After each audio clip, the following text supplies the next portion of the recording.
सूरज ढल चुका था और घर में सन्नाटा पसरा हुआ था। छोटे छोटे कदमों की आहट से वह सारा घर गूंज उठा। राधा अपनी बेटी मीरा की छोटी छोटी यादों को संभालते हुए धीरे धीरे अपने पुराने अलमारी की तरफ बढ़ी।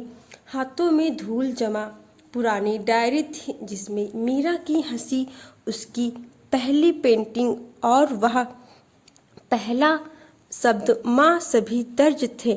मीरा का स्कूल का बैग अब भी वहीं रखा था जैसे वह किसी दिन अचानक लौट आए।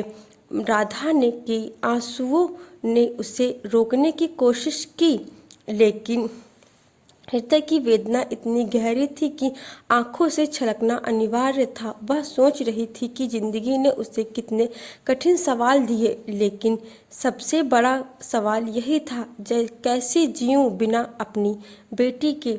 राधा ने हमेशा मेहनत की थी मीरा के सपनों को सच करने के लिए। रोजी रोटी की चिंता, घर की जिम्मेदारियां और कभी कभी खुद की भूख भी अनदेखी कर दी, लेकिन उसने कभी शिकायत नहीं की क्योंकि उसकी दुनिया केवल मीरा की मुस्कान के इर्द गिर्द घूमती थी। एक दिन मीरा की बीमारी अचानक बढ़ गई।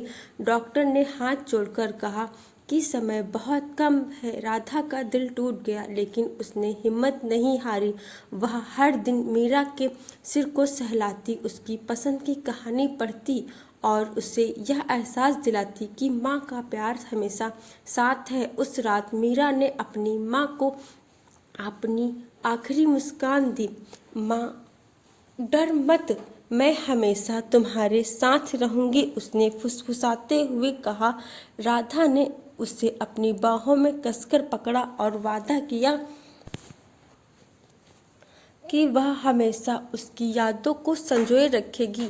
मीरा के जाने के बाद राधा ने महसूस किया कि उसकी बेटी केवल शरीर से नहीं बल्कि उसकी हर सांस में, हर कदम में, हर धड़कन में जिंदा है।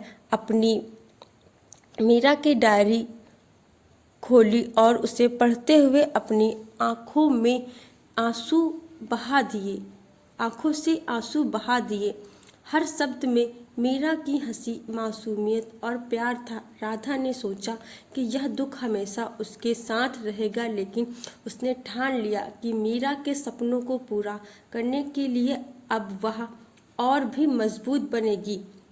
उसने मीरा की तस्वीर के सामने दीप जलाया और धीरे धीरे मुस्काई। उसने जाना कि माँ का प्यार अनंत होता है, यह समय और दूरी से कम नहीं होता। राधा की कहानी यही बताती है कि माँ केवल नाम नहीं, भावना है। उसका त्याग, उसका प्यार, उसकी हिम्मत, ये सब जीवन में अमर है। और जब तक माँ का दिल धड़कता है, उसकी यादें और उसके संस्कार हमेशा जीते हैं। आशा करती हूँ कि आपको यह कहानी बहुत ही भावुक कर देगी और इसी तरह की कहानियाँ सुनने के लिए मेरे चैनल के साथ जुड़े रहे। और हम लोग बहुत जल्द मिलेंगे अपने इसी चैनल पर एक नई कहानी के साथ। तब तक के लिए बाय बाय, टेक केयर, धन्यवाद।